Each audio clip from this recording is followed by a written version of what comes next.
Assalamualaikum warahmatullahi wabarakatuh. Saya Rahma Mesya dari Prodi PAI semester 3C reguler pagi.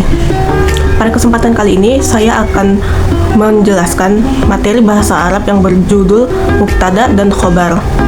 Baiklah, langsung saja ke penjelasannya, yaitu mubtada. Mubtada adalah kata, benda, atau isim yang terletak di awal kalimat dan berkedudukan sebagai subjek. Sedangkan khobar adalah kata, benda, atau isim yang terletak setelah mubtada dan berkedudukan sebagai predikat. Guna khobar itu sendiri adalah untuk menjelaskan mubtada. Mubtada dan khobar memiliki susunan kaidah. Yang pertama yaitu 1. Mubtada harus berupa isim makrifat atau kata khusus, ditandai dengan adanya huruf al. Contohnya seperti dalam kalimat al-qalamu tawilun. Kata al-qalamu berkedudukan sebagai mubtada dan berupa isim makrifat karena mendapat imbuhan al. Perhatikan contoh yang kedua, at-tolibu mahirun. Kata at-tolibu adalah isim berkedudukan mubtada dan berbentuk makrifat. Kaidah kebahasaan mubtada dan khobar yang kedua yaitu khobar harus berupa isim nakiroh atau kata umum, ditandai dengan adanya tanwin. Contohnya terdapat dalam kalimat al-qalamu tawilun. Kata tawilun berkedudukan sebagai khobar dan berupa isim nakiroh atau kata umum dengan tanda tanwin tawilun. Contoh kedua misalnya at-tolibu mahirun. Kata mahirun adalah isim nakiroh atau kata umum dengan tanda tanwin mahir. Kaidah kebahasaan mubtada dan khobar yang ketiga yaitu mubtada dan khobar harus sesama dalam jenis muzakkar dan muannas. Contohnya haza faslun. Kata haza berkedudukan sebagai mubtada dan kata faslun berkedudukan sebagai khobar. Kata haza dan faslun sama-sama berjenis muzakkar. Contoh kedua adalah hazihi sabburotun. Hazihi merupakan mubtadanya, sedangkan sabburotun merupakan khobarnya. Kata hazihi dan sabburotun merupakan sama-sama berjenis muannas atau perempuan. Contoh ketiga misalnya at-tolibu mahirun. Kata at-tolibu dan mahirun sama-sama berjenis muzakkar. Dan contoh keempat at-tolibatu mahirotu.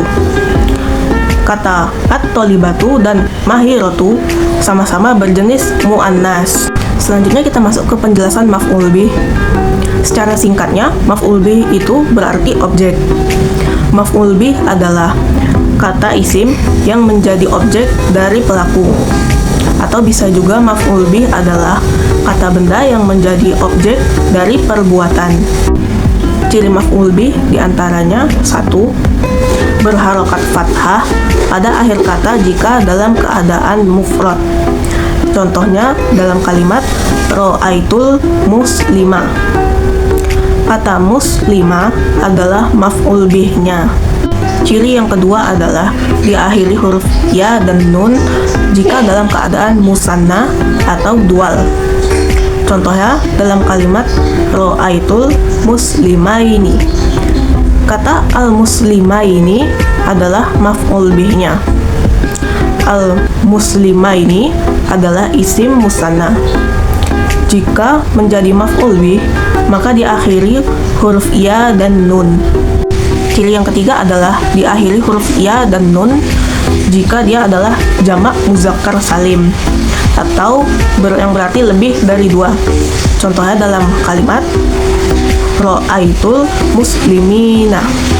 Kata al-muslimina adalah maf'ul bihnya. Al-muslimina adalah jamak muzakkar salim. Pada waktu nasab diakhiri huruf ya dan nun. Ciri yang keempat atau yang terakhir yaitu ditandai huruf alif dan ta kasroh jika jamak muannas salim. Contohnya pada kalimat ro'aitul muslimati. Kata al-muslimati adalah maf'ul bihnya. Al-muslimati adalah jamak muannas salim. Maka waktu nasab dia menggunakan kasroh. Baik, kita masuk ke contoh kalimatnya. Perhatikan contoh kalimat yang pertama, yaitu kalimat as-sa'atu tusyirul waktu. Kata as-sa'atu adalah mubtadanya, kata tusyiru adalah khobarnya, sedangkan kata al-waqta adalah maf'ul bihnya. Khobar pada kalimat di atas adalah fi'il yang mengandung domir yang merujuk kepada mubtada. Perhatikan contoh kalimat yang kedua, yaitu at-tilmizi yaqra'ul kutubah. Kata at-tilmizi adalah mubtadanya, kata yaqra'ul adalah khobarnya, dan al-kutubah adalah maf'ul bihnya. Baik, sekian video pembahasan dari saya. Jika ada kekurangan saya mohon maaf. Assalamualaikum warahmatullahi wabarakatuh.